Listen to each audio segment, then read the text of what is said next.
How y'all are this afternoon? This is your buddy George Jones over here at the Bergen Gun Range with my next installment on I got this old gun. Actually, I've got a new gun. Last week we did the Walther PPQ. That's this guy. Only this is the Walther PPQ in 22 long rifle. Now, I've said something before about it and talked about it before, the concept of the understudy gun. The understudy gun is a gun which is generally in 22 long rifle caliber, or sometimes it's a pellet gun. But it mimics the exact, or pretty close to the exact function of the original gun. Okay? So what it's designed to do, or intended to do, is to allow you to train to use the original gun, except a little bit cheaper, okay?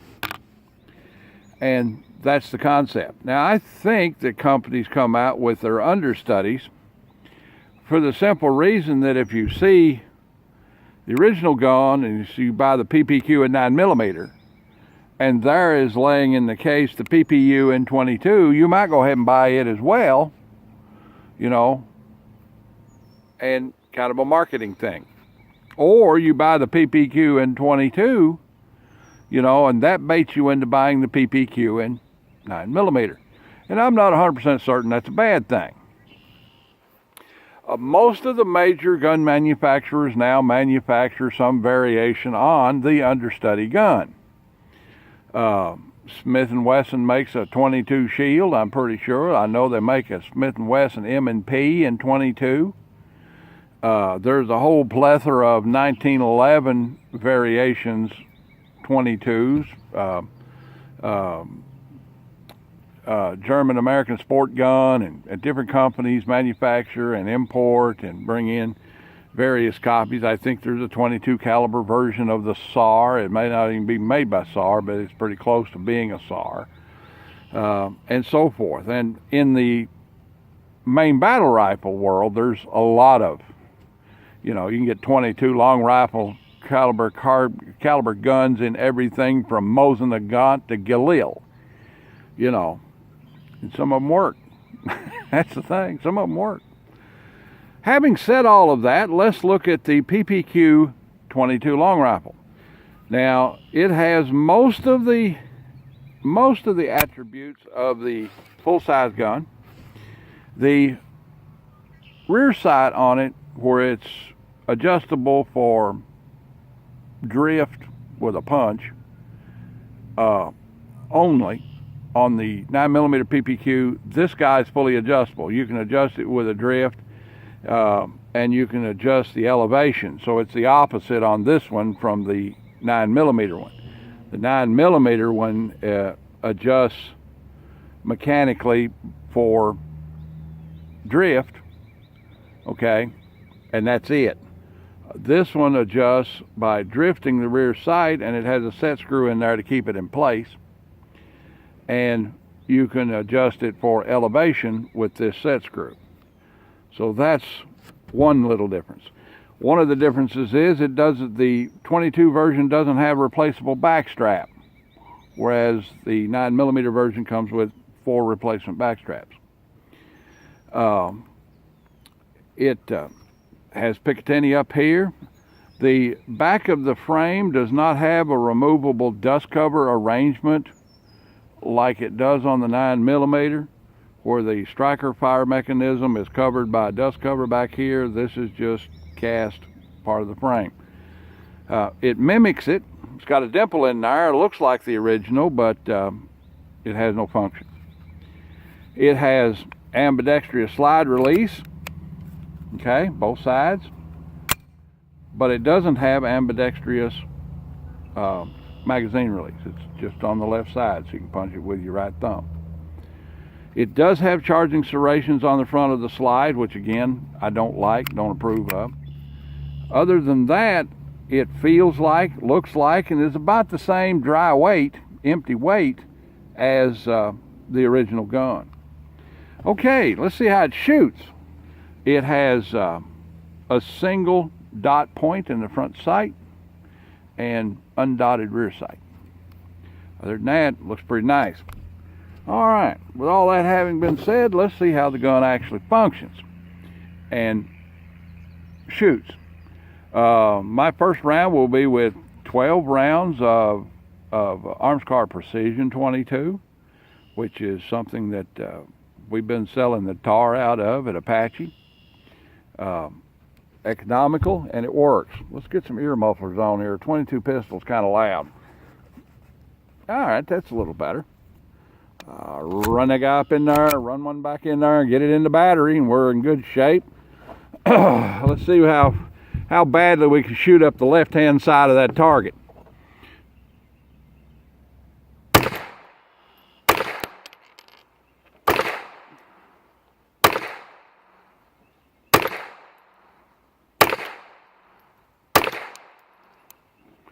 It has a lot lighter reset than the 9mm one. And you got to kind of hunt for it. It has very light trigger return.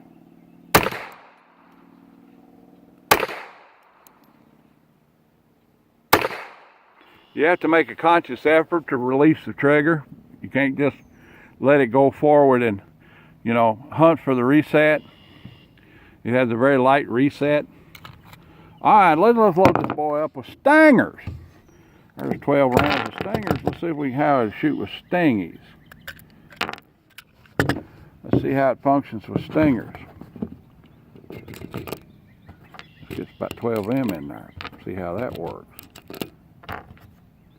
It's finally warmed up in Kentucky. I'm sitting here with a dark colored t-shirt on and a dark colored hat, sweating like a buffalo. It's about 80 degrees outside. It's really wonderful. All right, get all of them in there. There we go, there's 12. Holes 12s, very nice. Whoops, what are we doing here? Whoops, what's the problem here? What is the holdup, Mr. Sober? I'm gonna shoot that round. Ain't got no choice in the matter.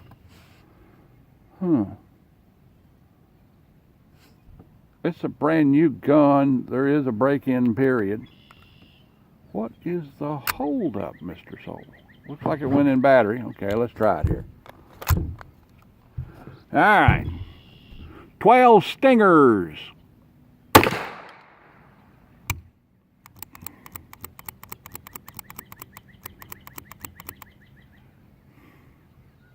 Do dee do do do dee do do dee do dee do do do. Well, I don't know where it went. All right, there we go. That apparently this gun don't like stingers very much.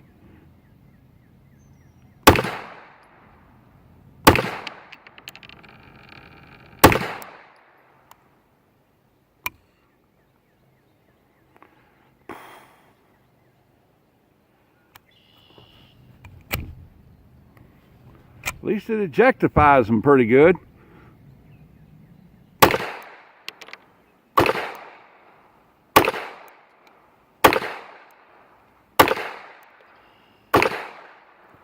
All right, that's got them out there. Well, all right, kids, let's go down here and see what the old marksmanship looks like. See how badly the left side of that target's shot up.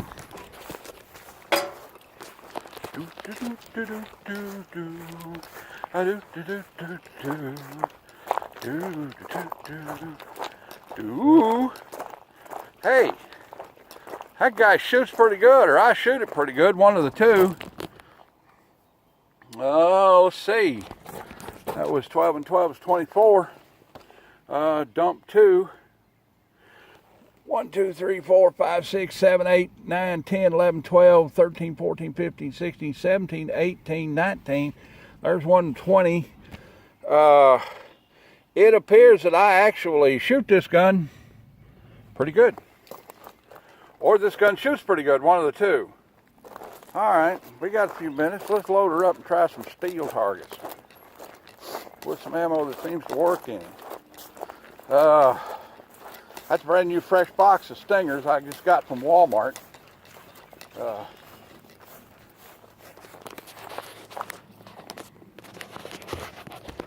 Brand new fresh box of stingers I just got from Walmart. Okay, let's load the guy back up with some ammo that it seems to like to shoot.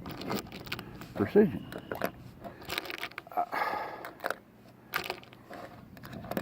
One of my supporters told me that I should use an exclusive line of ammunition and approach the ammunition manufacturer about using their line of ammunition exclusively.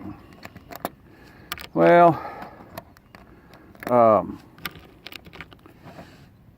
there are ammunition lines, manufacturers, companies that I like.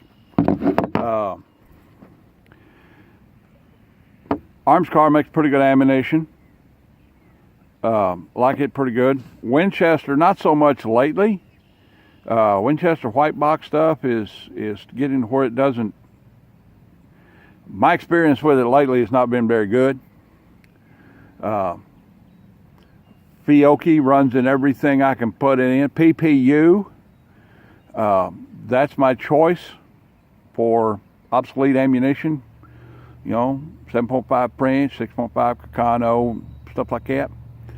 I like it pretty good for that, and they make good handgun ammunition. They don't have all of the bullet types and weights that I would like to have, but they make pretty good handgun ammunition. They make good subgun ammo, buddy. 124 grain, you know, 1,650 feet per second, 124 grain, full metal jacket.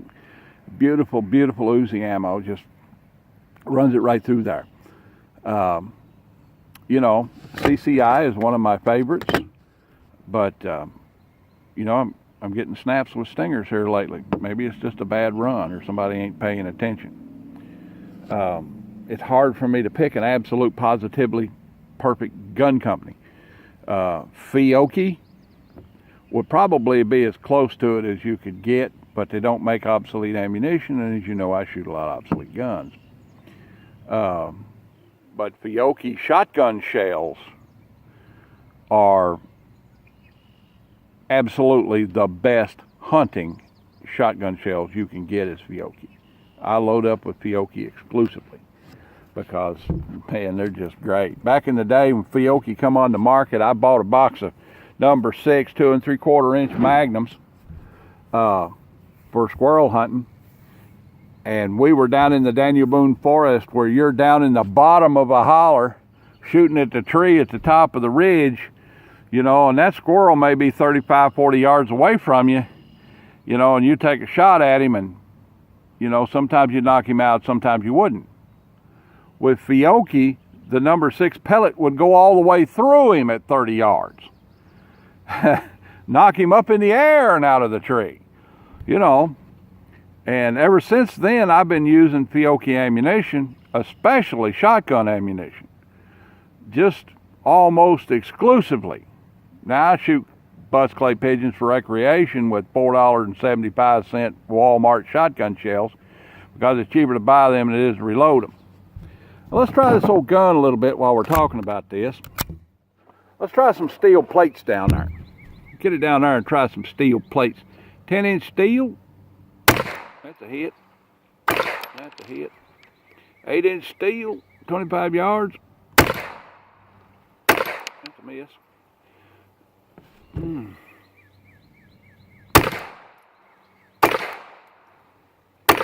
10-inch steel disc.